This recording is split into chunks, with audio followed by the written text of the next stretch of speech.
I'm Riley, 26, and everything changed when my own mother called me a disappointment at my military deployment ceremony, in front of hundreds of people who had come to honor their children heading overseas. What was supposed to be a proud moment of recognition became the most humiliating experience of my life, but it also became the catalyst that would lead me to discover the truth about who I really was and why I never belonged in my own family. Before I continue this story, let me know where you're watching from in the comments. Hit that subscribe button and join me as I share how trying to prove my worth to my family cost me everything, including 8 years of my life and nearly all of my sanity. Growing up as Riley Chen meant learning early that love in our household was conditional, and that I somehow failed to meet the conditions everyone else seemed to understand instinctively. My mother, Diane, had given birth to twins, Caleb and Chloe, when I was 7 years old, and from that moment forward, it became crystal clear that I was the practice child, and they were the real deal. The twins were everything I wasn't. Blonde, where I was dark-haired, outgoing, where I was quiet, effortlessly charming, where I struggled to say the right thing at family dinners.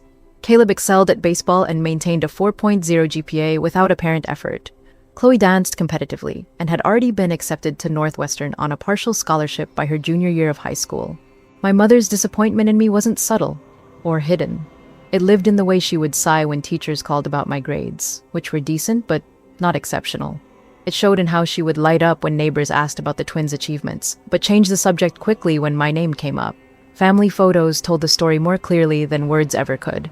In our formal portraits, Diane would position herself between the twins, her hands on their shoulders, while I stood slightly apart, never quite fitting into the perfect family tableau they created. The twins had matching bedroom sets and coordinated clothes for special occasions. My room was furnished with hand-me-downs and whatever was left over from their outgrown things. When I announced my decision to join the Army after graduating high school with a modest 3.2 GPA and no college prospects that excited me, the family reaction was predictably mixed. The twins were heading to prestigious universities, Caleb to study business and Chloe to pursue journalism. My choice to enlist was treated as further evidence of my inability to achieve anything worthwhile through conventional means. "At least the military might teach you some discipline," Diane had said when I showed her the enlistment papers. "God knows we haven't been able to." My father, who traveled constantly for work and seemed relieved to avoid family drama whenever possible, just nodded and returned to his newspaper. The deployment ceremony took place on a humid Tuesday morning in June at the National Guard Armory downtown. Families packed the gymnasium, many crying as they hugged their children goodbye. I watched other mothers fussing over their sons and daughters, adjusting uniforms, taking endless photos, promising to write every day. Some parents wore t-shirts with their children's names and service information printed on them. Others held homemade signs with messages of love and pride. The atmosphere should have been celebratory and emotional in the way that military send-offs are supposed to be. My family arrived exactly on time, not early enough to get good seats, but not late enough to draw attention. Diane wore a black dress that seemed more appropriate for a funeral than a send-off ceremony. The twins flanked her, both checking their phones periodically and glancing toward the exit. When my name was called, and I stepped forward to receive my deployment orders, I searched the crowd for their faces, hoping to see some sign of pride or love, or even basic maternal concern. Instead, I found Diane's expression blank and distant, as if she were attending a stranger's ceremony out of obligation. After the official part ended, families gathered in small groups for final goodbyes. I walked over to where my mother and siblings waited near the back of the room. Other families around us were crying, laughing, making promises to stay in touch, sharing final words of encouragement and love. Chloe hugged me briefly, a polite gesture that felt more like something she'd been instructed to do than something that came naturally. Caleb shook my hand and said, "Stay safe out there," in the tone one might use with a distant acquaintance. Then my mother stepped forward, and for a moment I thought she might surprise me with an uncharacteristic display of affection or concern. Instead, she looked directly into my eyes and said in a voice loud enough for nearby families to hear, "Maybe this will finally make something of you, Riley. You've been such a disappointment to this family."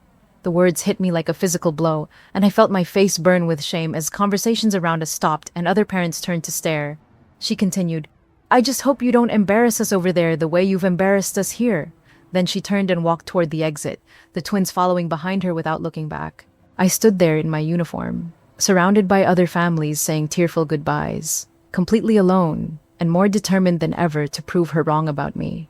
The military became the first place in my life where I wasn't automatically labeled as the failure, where my worth was measured by my actions rather than by comparison to golden children who seemed to excel at everything without trying.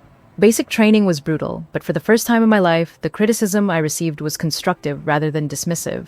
When drill sergeants yelled at me, it was to make me better, not to remind me of how I'd never measure up to some impossible standard that everyone else seemed to reach effortlessly. I threw myself into military life with the desperation of someone who had finally found a place where effort actually mattered. During weapons training, I stayed after hours to practice until my aim was nearly perfect. In physical training, I pushed myself until I could outrun soldiers who had arrived in better shape than me. Leadership courses challenged me in ways that felt productive rather than demoralizing. For the first time when I succeeded at something, it was acknowledged and celebrated rather than dismissed as a fluke or overshadowed by someone else's greater achievement. It was during advanced training that I met Jordan Walsh, a fellow soldier from Oregon who became the first real friend I'd ever had. Jordan was everything I wasn't, confident and naturally charismatic. But instead of making me feel inadequate the way my siblings always had, he seemed genuinely interested in my perspective and opinions. We spent hours during downtime talking about our families, our fears about deployment, our plans for after our service ended. Jordan came from a close-knit family who sent care packages every week, filled with homemade cookies and letters from relatives and friends back home. He always shared everything with me, never making me feel like the charity case I knew I was. 3 months into training, I received my first promotion to private first class, a small advancement that felt monumental to someone who had spent years being told she couldn't do anything right. That night, I called home to share the news, hoping that maybe this achievement would finally earn some recognition from my mother. Diane answered on the fourth ring, her voice distracted and slightly annoyed. "Riley, this isn't a good time. Chloe has a dance recital tonight, and Caleb has a baseball playoff game."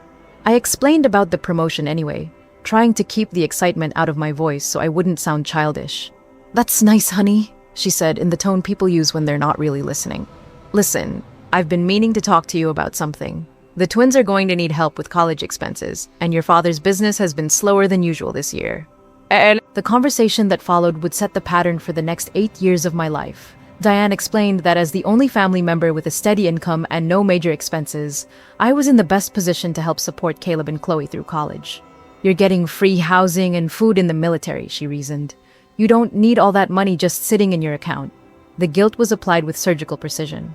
I was reminded of how much the family had invested in raising me, how much my education had cost them, how difficult it had been financially when I was younger and required more attention and resources than the twins, who had always been self-sufficient and easy to manage. I agreed to send home $1,200 a month, nearly half of my military salary after taxes. It seemed like a reasonable sacrifice at the time, a way to finally contribute something meaningful to a family that had always seen me as a burden rather than an asset. The first transfer went through 3 days later, and I felt a strange sense of pride knowing that I was helping fund my siblings' bright futures. Maybe this would finally prove that I could be valuable to the family in my own way, even if I couldn't compete with their academic and social achievements. Jordan noticed the change in my spending habits immediately. While other soldiers went out for drinks or bought personal items during our rare trips to town, I carefully budgeted every dollar to ensure I could maintain the monthly payments home. "You sure you're not being too generous?" he asked one evening, as I declined to join a group going to dinner off base. "Your family's got plenty of money from what you've told me. That house, the cars, your dad's business." I explained that family helped family, that contributing to the twins' education was the least I could do after years of being the problem child who had required so much extra attention and resources. My first real commendation came 6 months later when I successfully completed a challenging reconnaissance training program that had a 40% failure rate. The certificate went into my growing collection of military achievements, small victories that I photographed and sent home along with my monthly financial contribution. Diane's response was brief and focused entirely on logistics. "Received the transfer, thank you. Caleb needs additional funds for his fraternity dues, and Chloe's dance team is traveling to nationals. Can you increase the amount by $200 next month?" There was no mention of my commendation, no acknowledgement of the achievement I'd worked so hard to earn. The pattern continued for months. Every success I achieved in the military was met with requests for more money and updates about the twins' increasingly expensive college experiences. Caleb had pledged an elite fraternity and needed funds for social events and networking opportunities that would benefit his future business career. Chloe had been selected for advanced dance programs that required specialized training and travel costs. I found myself working extra duties and side jobs within the military to increase my income, always falling short of what seemed to be needed back home, but desperate to prove my worth through financial contribution since I'd never been able to contribute anything else of value. Jordan's family invited me to spend Thanksgiving with them during our brief leave that year, but I declined, using the time instead to work additional shifts that would allow me to send an extra $500 home for the twins' spring break trip to Europe, an educational opportunity that Diane assured me would be invaluable for their personal development and future careers. "You're missing out on life," Jordan warned me as I prepared for another extra shift while he packed for his trip home. "When's the last time your family even asked how you're doing instead of how much money you can send?" The question bothered me more than I wanted to admit, but I pushed the discomfort aside. This was my chance to finally be the child who contributed something positive to the family, who helped rather than hindered, who proved that despite all my failures and disappointments, I could at least be useful in this one important way. The overseas deployment orders arrived 2 weeks later, and I was surprised to discover that I was excited about the opportunity to serve my country in a more meaningful capacity, and perhaps earn achievements that would finally make my family proud of who I had become. I called home to share the news about the deployment, expecting concern or worry or even basic questions about where I would be stationed and for how long. Instead, Diane's first question was whether the deployment pay would allow me to increase my monthly contributions, since the twins would be entering their senior years and graduate school applications were expensive. "This could be a real opportunity for you to help set them up for success," she said. I promised to research the pay increase and get back to her with exact figures, hanging up the phone with the familiar mixture of determination and hollow sadness that had become my constant companion. The deployment to Afghanistan felt like stepping into a different world where the stakes were life and death rather than family approval. But somehow, I managed to carry the weight of both. Our forward operating base was located in a volatile region, where insurgent activity made every patrol a potential combat situation. The landscape was harsh and unforgiving, all dust and mountains and hidden dangers that could end your life without warning. Despite the constant threat, I found myself thriving in the structured environment where my contributions actually mattered, and where the bonds formed between soldiers created the kind of loyalty I'd never experienced in my own family. Jordan and I were assigned to the same unit, a reconnaissance team responsible for gathering intelligence on enemy movements and securing safe passage for supply convoys. The work was dangerous and demanding, requiring long hours of careful observation and quick decision-making when situations turned hostile. Jordan had a natural talent for reading terrain and spotting potential threats, while I excelled at the technical aspects of communication and coordination with command.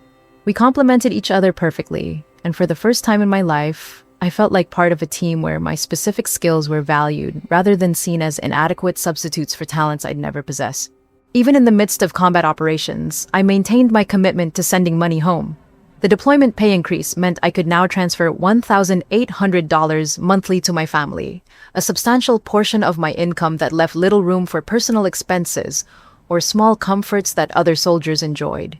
While my teammates bought care package items from the base exchange or treated themselves to international calling cards for long conversations with loved ones, I carefully budgeted every dollar to ensure the transfers went through on schedule. I wore the same worn boots for months longer than I should have, and rationed toiletries to save money, always prioritizing my family's financial needs over my own basic comfort. The communication from home continued to focus almost exclusively on money and the twins' expanding expenses.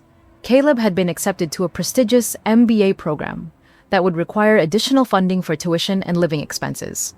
Chloe had received opportunities to study abroad and participate in advanced dance intensives that would enhance her resume for professional companies after graduation.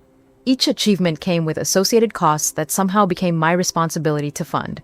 "The twins are doing so well," Diane would write in her brief emails. "We're so proud of their accomplishments. Can you handle an extra $400 this month for Caleb's business networking conference?" Meanwhile, my own accomplishments in the combat zone went largely unnoticed at home. When I earned a commendation for successfully coordinating a complex medical evacuation under enemy fire, saving the lives of 3 wounded soldiers, Diane's response was a single sentence acknowledging the achievement, followed by 3 paragraphs about Chloe's acceptance into a competitive summer program that would require additional funding. The pattern had become so familiar that I stopped expecting anything different, focusing instead on my duties and the genuine respect I earned from my fellow soldiers. Jordan noticed the disconnect between my military success and my family's apparent indifference. "You saved lives last week and your mom's worried about dance camp tuition?" He said one evening as we cleaned our weapons after a particularly difficult patrol. "Something's not right about that, Riley." My mom would be crying with pride and probably calling everyone she knows to brag. I explained that my family expressed love differently, that providing financial support was their way of showing that they trusted me and valued my contribution to the family's success. The explanation sounded hollow even to me, but it was easier than admitting that I'd never felt truly loved or valued by the people who were supposed to care about me most. 6 months into our deployment, everything changed during what was supposed to be a routine reconnaissance mission in a sector we'd patrolled dozens of times before. Intelligence had reported possible enemy movement along a supply route, and our team was tasked with establishing observation points to monitor the area and provide early warning for an incoming convoy. Jordan and I were positioned together in an elevated location that provided excellent visibility of the road below. The morning was quiet, almost peaceful, with just the two of us maintaining radio contact with our team leader and watching for signs of trouble. The improvised explosive device that changed everything was buried in a location we'd walked past safely countless times before. Jordan was moving to adjust our radio antenna when he stepped directly onto the pressure plate that triggered the explosion. The blast threw me backward against a rock formation, leaving me temporarily deaf and disoriented. But Jordan absorbed the full force of the explosion. When my hearing returned and the dust settled, I crawled to where he lay, already knowing from the extent of his injuries that there was nothing I could do to save him. He was conscious for a few minutes, long enough to ask me to call his family and tell them he loved them, long enough to make me promise that I would stop letting my family take advantage of my loyalty and generosity. Jordan died in my arms while we waited for the medical evacuation helicopter that arrived too late to save him. The guilt of surviving when he didn't, combined with the trauma of losing the first person who had ever treated me like family, sent me into a spiral of grief and post-traumatic stress that I tried desperately to hide from my superiors and fellow soldiers. I threw myself even more completely into my duties, volunteering for dangerous assignments and working extra shifts to avoid the quiet moments when grief and survivor's guilt threatened to overwhelm me. The additional work meant I could send even more money home, which became a way to channel my pain into something that felt productive and meaningful. My mother's response to news of Jordan's death was brief and focused on practicalities rather than my emotional state. "Sorry for your loss. War is difficult. Caleb needs funds for his internship expenses and Chloe's graduation is coming up. Can you send an extra $600 this month for the celebration and her graduation gifts?" There was no acknowledgement of what losing Jordan meant to me, no questions about how I was coping with combat trauma, no expression of concern for my safety or well-being. The email felt like a business transaction rather than communication between a mother and her child who was grieving and struggling. The final months of deployment passed in a haze of routine patrols, memorial services for fallen soldiers, and the constant underlying tension that any mission could be your last.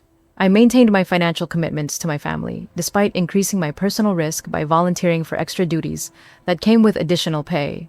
Other soldiers began to worry about my reckless behavior, my willingness to take on assignments that more experienced team members avoided, my apparent indifference to personal safety that seemed motivated by something darker than simple dedication to duty.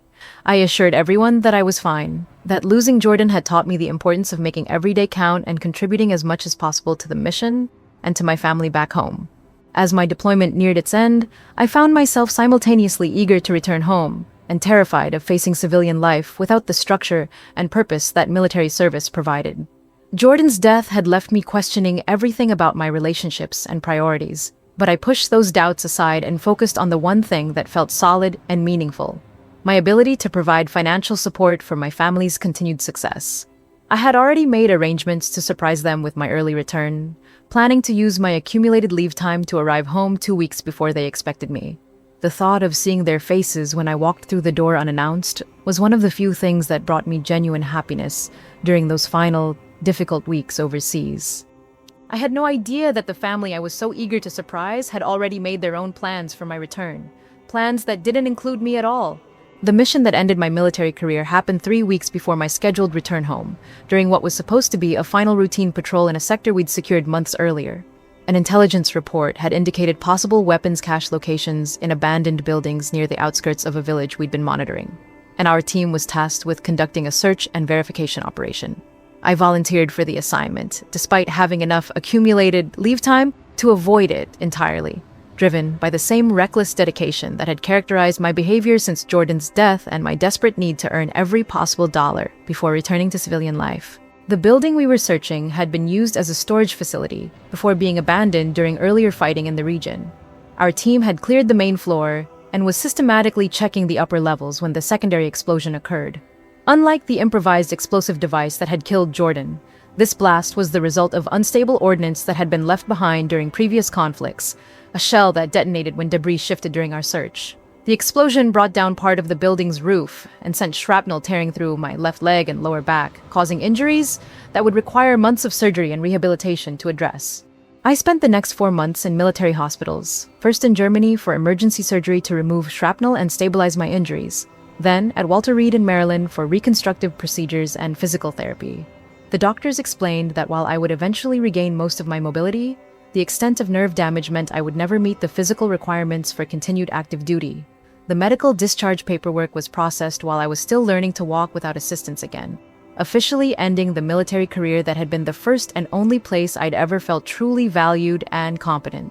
During my hospitalization, I continued sending money home despite the fact that my income had been reduced to disability payments and medical leave allowances that were substantially less than my combat pay. The medical bills not covered by military insurance were mounting, and I was forced to take cash advances on credit cards to maintain the $1,800 monthly transfers that my family had come to expect and budget around.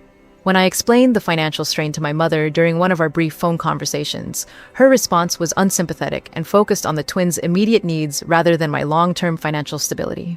"Caleb's graduation is next month, and we've already made commitments for the celebration," she said, when I suggested temporarily reducing the monthly amount until my situation stabilized.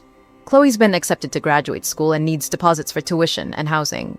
You can't just abandon your responsibilities to the family because you're having temporary difficulties." The conversation left me feeling guilty for even suggesting that my combat injuries might warrant some accommodation in the financial arrangements we'd maintained for years. I assured her that I would find a way to continue the payments, even if it meant going deeper into debt to do so. Physical therapy was grueling, and progress was slower than I'd hoped, but I was determined to recover as completely as possible so I could find civilian employment that would allow me to maintain my financial commitments to my family. The other patients in rehabilitation included soldiers dealing with amputations, traumatic brain injuries, and post-traumatic stress disorders that made my own injuries seem manageable by comparison. I felt guilty complaining about pain or mobility limitations when others were facing far more severe challenges, so I pushed myself harder than my therapist recommended, and often worked through pain that should have been a signal to rest and allow healing. The occupational therapy sessions included career counseling designed to help transitioning soldiers identify civilian jobs that would utilize their military skills and accommodate any permanent disabilities.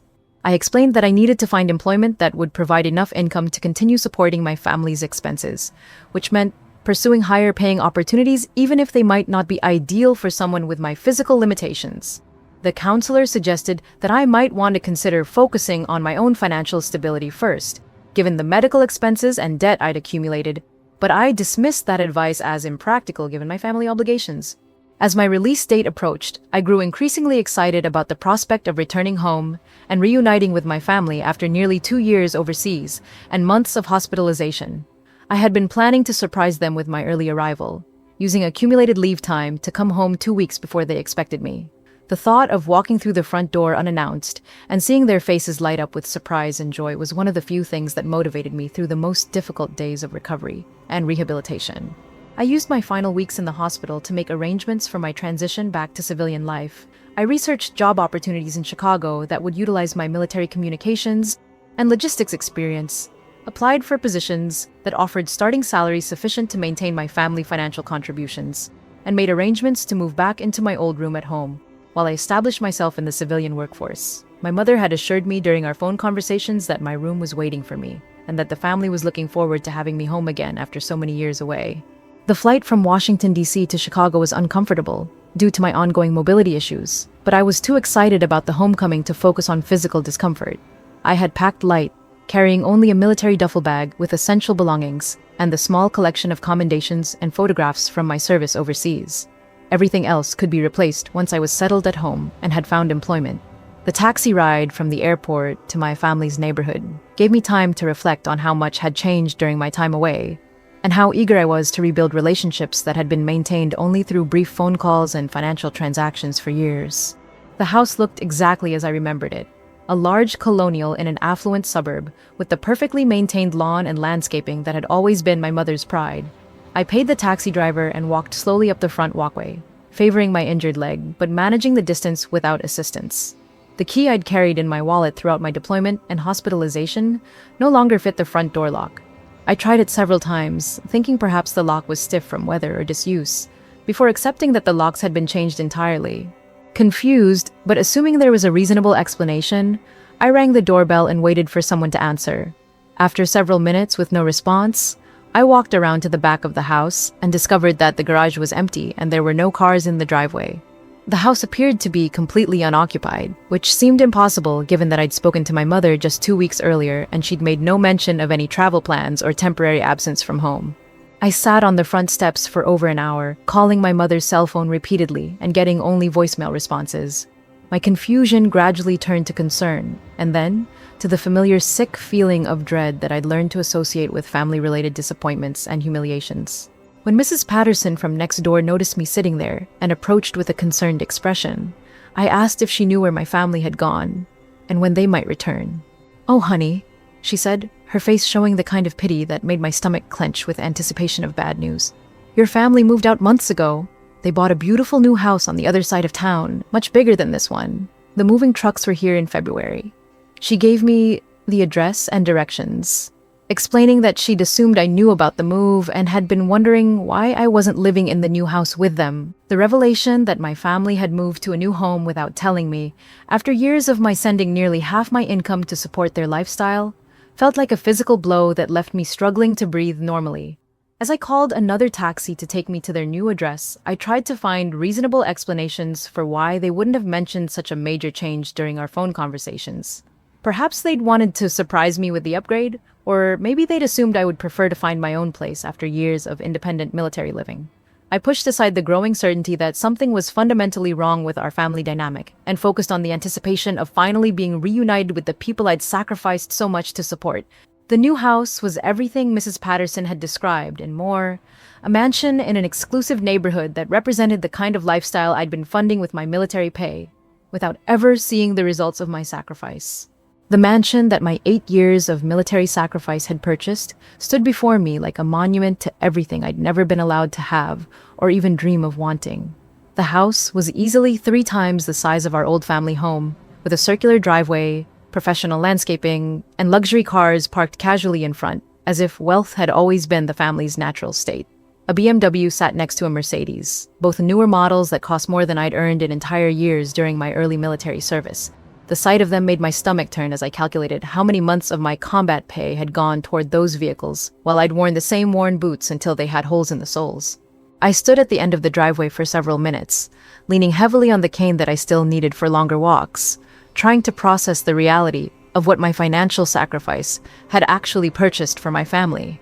The twins, now 23 and college graduates, were visible through the large front windows, moving around what appeared to be a spacious living room filled with expensive furniture and decorations. They looked older, more polished, dressed in the kind of casual, expensive clothing that people wear when money is no longer a consideration in their daily lives. Neither of them seemed to notice me standing at the end of their driveway like a stranger trying to work up the courage to approach. When I finally rang the doorbell, it was Chloe who answered, and the expression on her face when she saw me standing there was not one of joy or surprise, or even basic recognition. She looked at me, the way someone might look at a door-to-door salesperson who had interrupted their evening, with mild annoyance, and the clear expectation that whatever I wanted would be dealt with quickly so she could return to more important matters. "Riley," she said after a moment, as if she needed time to place my face and remember my name. "What are you doing here?" The question hit me like a physical blow because it confirmed what I'd been trying not to acknowledge during the taxi ride over. I wasn't expected, wasn't welcome, wasn't even particularly wanted by the family I'd spent years supporting financially and emotionally. "I came home," I said, my voice sounding smaller and more uncertain than I'd intended. "I was medically discharged early. I wanted to surprise everyone." Chloe's expression didn't change from polite distance, and she made no move to invite me inside or call for the rest of the family. We stood there in the doorway like strangers, making awkward small talk. "We didn't know when you'd be back," she said finally, glancing over her shoulder, as if hoping someone else would come deal with the situation. "Mom and Dad are at a charity dinner tonight. Caleb's out with friends." The casual dismissal in her tone made it clear that my homecoming was an inconvenience rather than a celebration, that my presence was disrupting their normal evening routine, rather than completing their family circle after years of separation. I asked if I could come inside and wait for our parents to return, and after a moment's hesitation, Chloe stepped aside to let me enter the home that my sacrifice had purchased, but where I was clearly not considered to belong. The interior of the house was even more luxurious than I'd expected. All marble floors and crystal chandeliers and artwork that looked like it belonged in a museum, rather than a family home. The furniture was expensive and perfectly coordinated, the kind of decorator-chosen pieces that prioritize appearance over comfort. Everything was pristine and untouchable, creating an atmosphere more like an upscale hotel than a place where people actually lived and relaxed and felt at home. I realized that there were no visible signs that I had ever been part of this family. No photographs that included me, no evidence that a third child had ever existed in their perfect world. Caleb emerged from what appeared to be a home office, looking equally surprised and less than thrilled to see me standing in their living room. He had grown into the kind of confident young man who carries himself like someone who has never doubted his place in the world, or worried about money, or struggled to earn basic recognition from the people who matter most. His handshake was brief and formal, the gesture of someone fulfilling a social obligation rather than greeting a beloved family member he hadn't seen in years. "How long are you staying?" he asked, the question clearly indicating that my visit was temporary and my departure was expected sooner rather than later. When I explained that I had been medically discharged and was planning to move back home while I transitioned to civilian employment, both twins exchanged a look that spoke volumes about their feelings regarding that plan. "You should probably talk to Mom and Dad about that," Chloe said carefully. "Things have changed since you've been gone. They've gotten used to having their space and privacy." The implication was clear.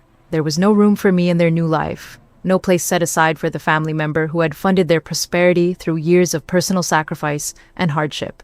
As we sat in their expensive living room, making stilted conversation, I began to understand the true scope of what my financial contributions had purchased for them. Caleb casually mentioned his recent graduation from business school and his new position at a prestigious consulting firm that had required an unpaid internship he could only afford because of family financial support. Chloe talked about her graduate degree in arts administration and her job at a nonprofit organization that paid very little but looked excellent on her resume, and connected her with wealthy donors who could advance her career. Neither of them seemed to recognize that their opportunities had been purchased with money I'd sent home while living in combat zones and military hospitals. The conversation turned to their social lives, their career prospects, their plans for travel and further education, all discussed with the casual confidence of people who had never worried about money or considered the source of their financial security. They talked about their friends' families, their parents' social circle, their involvement in charity events and country club activities, creating a picture of a life that had continued and expanded in my absence without any apparent awareness that I had made it all possible through my military service and financial sacrifice. When I finally asked directly about the money I'd been sending home for 8 years, about where it had gone, and whether they understood the personal cost of maintaining those payments while I served overseas and recovered from combat injuries, their responses revealed a level of entitlement and disconnection that left me speechless. "Oh, that helped with expenses?" Caleb said dismissively. "College was really expensive, and Mom and Dad had a lot of costs with both of us in school at the same time." Chloe nodded in agreement, adding, "It was nice that you could contribute since you didn't have many expenses in the military." The casual way they dismissed years of sacrifice, the complete lack of gratitude, or even basic acknowledgement of what I had given up to support their dreams and ambitions, finally broke through the denial I'd been maintaining about our family dynamic. These weren't people who loved me, or valued me, or even really knew me. They were people who had learned to see me as a convenient source of funding for their lifestyle, someone whose own needs and dreams and well-being were irrelevant as long as the money kept coming. I had spent 8 years trying to earn their love and respect through financial sacrifice, only to discover that I had simply enabled them to build a life that had no place for me in it. When our parents finally returned from their charity dinner, their reaction to finding me in their living room was a mixture of surprise, annoyance, and barely concealed frustration that I had disrupted their evening and their family equilibrium. My mother looked older, but more polished, dressed in expensive clothes and jewelry that represented months of my combat pay. My father seemed tired and less engaged than I remembered, going through the motions of greeting me, but clearly wanting to retreat to his study and avoid any complicated family discussions. "We weren't expecting you," my mother said, echoing Chloe's earlier words, but with an edge of accusation that suggested my unannounced arrival was somehow inconsiderate or inappropriate. You should have called ahead so we could have prepared for your visit. The word visit hung in the air between us, making it clear that my presence was temporary and my departure was expected. When I explained that I had been medically discharged and needed a place to stay while I transitioned to civilian life, the silence that followed told me everything I needed to know about their willingness to accommodate the family member who had made their prosperity possible. That night, sleeping on their expensive couch because my old room had been converted into my mother's craft space, I finally understood that I would never be more than a disappointment to these people, no matter what I sacrificed or achieved or contributed to their success. The confrontation with my mother the next morning was brief and devastating, conducted in the kitchen of the mansion I had unknowingly purchased while she prepared coffee in expensive equipment that cost more than most people's monthly rent. When I asked directly about my living situation and whether there was room for me in their new home, Diane's response was delivered with the same cold efficiency she had always used when discussing unpleasant topics that needed to be resolved quickly. "Riley, you're 26 years old now," she said without looking at me, focusing instead on her coffee preparation as if it required her complete attention. "It's time you learned to stand on your own 2 feet instead of expecting your family to take care of you." The irony of her words, given that I had been taking care of them financially for 8 years while living in combat zones and military hospitals, was so profound that I initially thought she was making some kind of bitter joke. When I pointed out that I had been supporting the family through my military service and was only asking for temporary assistance while I recovered from combat injuries and transitioned to civilian employment, her expression hardened into the familiar look of disappointment and irritation that had characterized most of our interactions throughout my childhood. "You chose the military over your family," she said flatly. "You chose to leave home and pursue your own interests instead of staying here and contributing to the family business the way your siblings did." The rewriting of history was so complete and so brazen that I found myself speechless for several minutes, trying to process how someone could dismiss 8 years of financial sacrifice as selfish abandonment of family responsibility. When I mentioned the monthly payments that had totaled well over $100,000 during my military service, money that had clearly funded their lifestyle upgrade and the twins' expensive educations, Diane's response was to minimize the significance of those contributions, while simultaneously suggesting that they had been inadequate compensation for the burden I had placed on the family through years of disappointment and underachievement. That money helped, but it hardly covered the costs of raising you or the stress you caused this family with your constant need for attention and validation, she said, her voice rising with the kind of righteous anger that suggested she genuinely believed her own revisionist narrative. "Do you have any idea how exhausting it was to constantly worry about you, to field calls from teachers about your mediocre performance, to make excuses for your behavior to friends and neighbors? The twins never required that kind of management or caused those kinds of problems." The conversation deteriorated from there, with my mother listing grievances and resentments that apparently stretched back to my early childhood, painting a picture of me as a demanding, difficult child who had drained the family's emotional and financial resources while contributing nothing positive to their lives. According to her version of events, my military service had been an escape from family responsibility, rather than a sacrifice made on their behalf, and my combat injuries were simply the natural consequences of poor life choices that had nothing to do with them. When I finally lost my temper and demanded to know why they had never loved me the way they loved the twins, why I had always been treated as an outsider in my own family, why nothing I did was ever good enough to earn basic acceptance and affection, my mother's response was the final confirmation of what I had suspected but never wanted to acknowledge. "Because you're not really our child, Riley," she said with the kind of cold finality that suggested she had been waiting years to deliver this revelation. "You never were, and we should have told you the truth years ago instead of pretending otherwise." The words hit me like a physical blow, knocking the breath out of my lungs and leaving me struggling to maintain my balance despite my cane. When I asked what she meant, whether I was adopted or if there was some other explanation for her statement, Diane's expression softened slightly, but not with love or compassion. Instead, she looked at me with the kind of pity reserved for people who are finally being told hard truths they should have figured out for themselves long ago.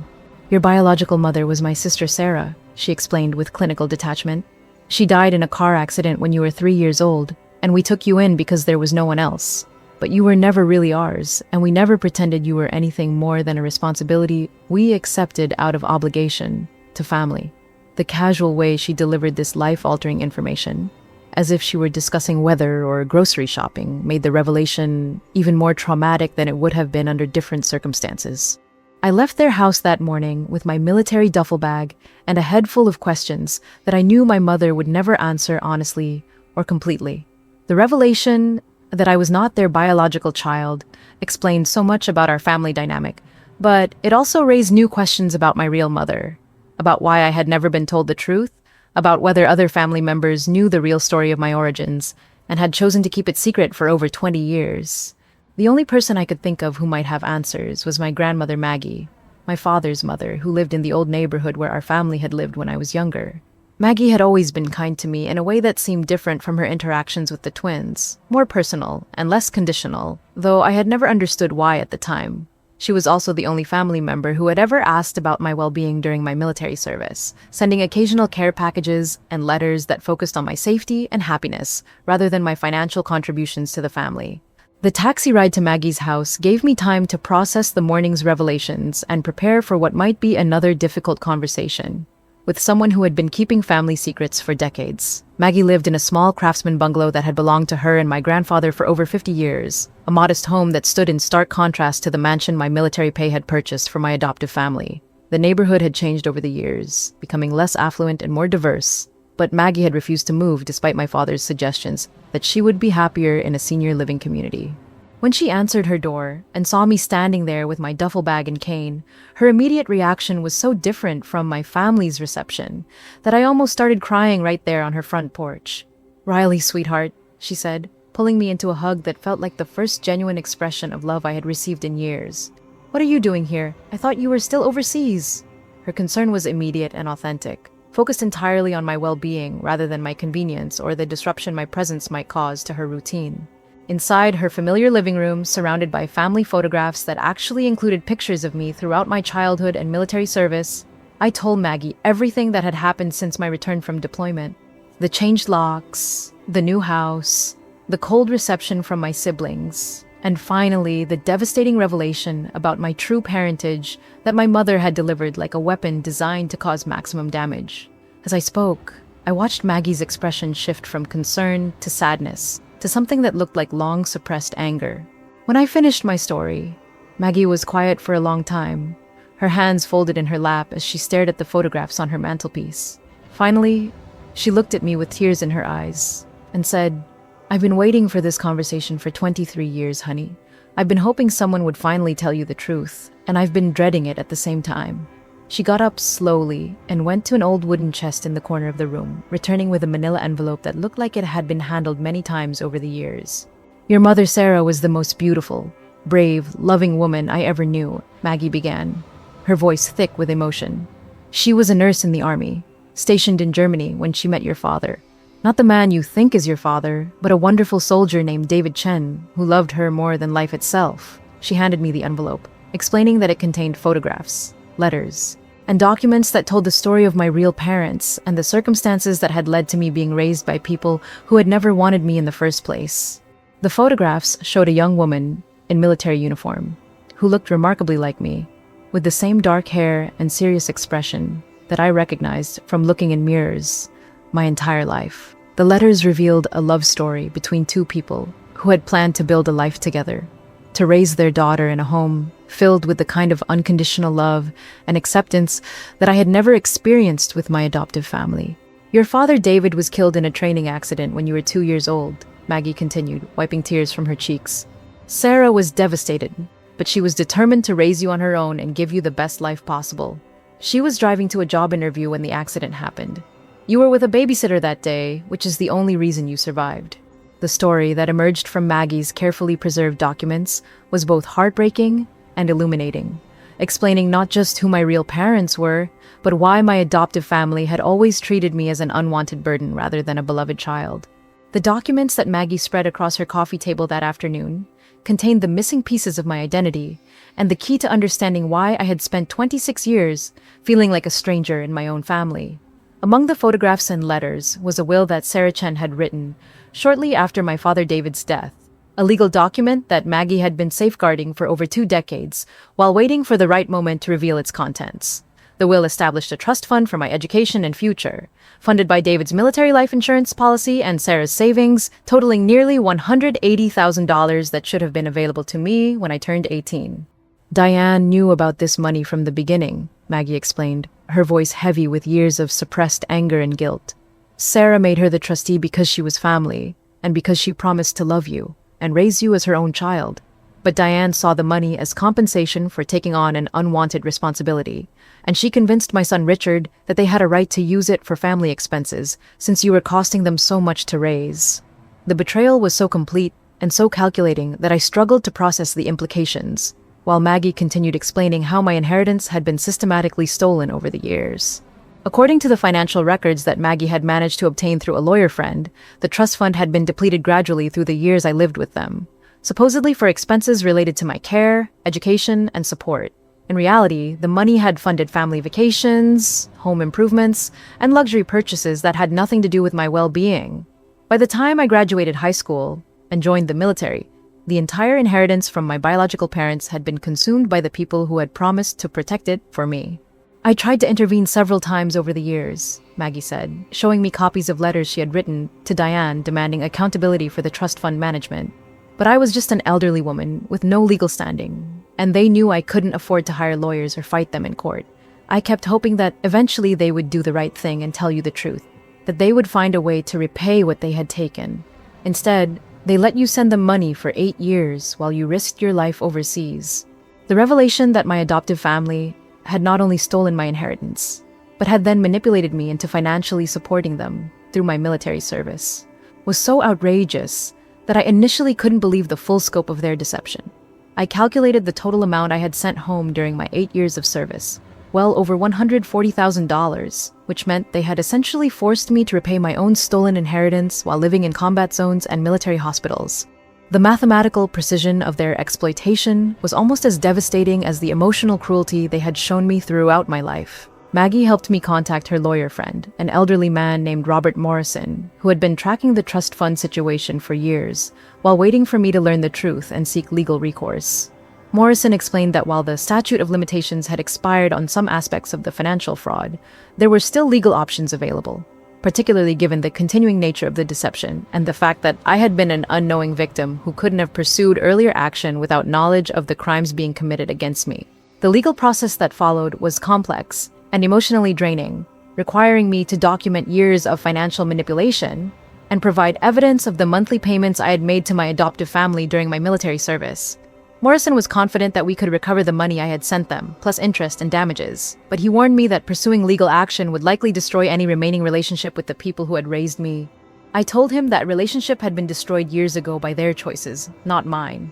The confrontation with my adoptive family came 6 weeks later, when Morrison and I arrived at their mansion, with legal documents demanding full repayment of the money I had sent them during my military service, plus damages for the theft of my original inheritance.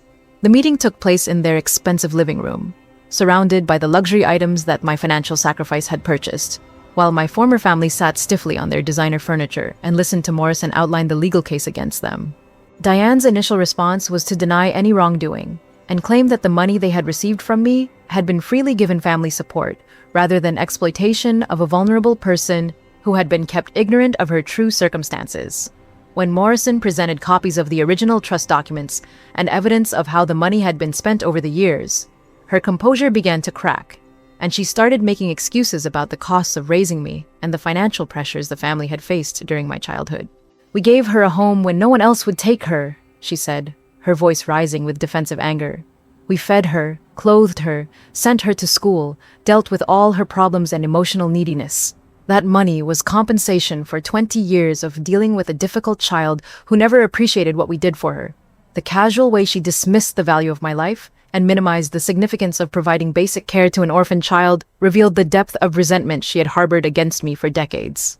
My father, Richard, who had remained silent throughout most of the meeting, finally spoke up to admit that they had made mistakes in handling the trust fund, and that perhaps they should have been more transparent about my parentage and financial situation over the years.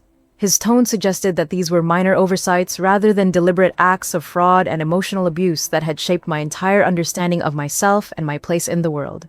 When Morrison presented him with the total amount they owed me, including interest and legal damages, Richard's face went pale as he realized the financial implications of their decades of deception. The twins, who had been present for the legal confrontation, seemed genuinely shocked to learn the truth about my parentage and the source of the money that had funded their privileged upbringing. Caleb kept shaking his head and muttering about how he had never known any of this, while Chloe stared at me with an expression that might have been guilt or simply discomfort at having their perfect family narrative revealed as a foundation of lies and stolen money. Neither of them offered apologies or expressed remorse for their role in accepting benefits that they now knew had come at my expense. The legal settlement took 3 months to finalize, during which my adoptive family's lawyers attempted to negotiate a reduced payment amount and avoid admitting wrongdoing in any formal way.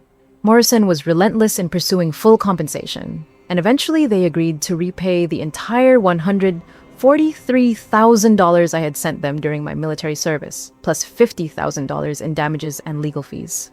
The money was transferred to my account on a cold Tuesday morning in November, accompanied by a brief legal document that made no mention of family relationships or personal regrets. With my financial situation finally stabilized, I was able to focus on building a life that reflected my true identity rather than my desperate attempts to earn love and acceptance from people who had never been capable of providing either. I used part of the settlement money to make a substantial donation to a veterans organization that provided support for military personnel, transitioning to civilian life, honoring Jordan's memory, and helping other soldiers avoid the kind of exploitation I had experienced. Maggie became the family I had always been searching for, someone who loved me unconditionally and took pride in my achievements without expecting anything in return. We spent hours looking through the photographs and letters from my biological parents, and she shared stories about Sarah and David that helped me understand where I had come from and why I had always felt like I didn't quite fit into the world my adoptive family had created for themselves. 6 months after the legal settlement, I received a brief email from Chloe, apologizing for not understanding the truth about our family situation and expressing regret for how I had been treated over the years. The apology felt genuine, if limited, and I responded with forgiveness, while making it clear that I had no interest in rebuilding relationships with people who had shown me who they really were through decades of consistent behavior. Some betrayals are too fundamental to overcome, even with good intentions and belated recognition of wrongdoing. Today, as I sit in the small apartment I've rented near Maggie's house, surrounded by photographs of my real parents and evidence of a love I was too young to remember, but that shaped who I became, I understand that being abandoned and betrayed was ultimately the catalyst that led me to discover my true identity and claim the life I was meant to live. The family that discarded me did me an inadvertent favor by forcing me to become strong enough to survive without them, independent enough to build my own support system, and brave enough to fight for justice when the truth was finally revealed.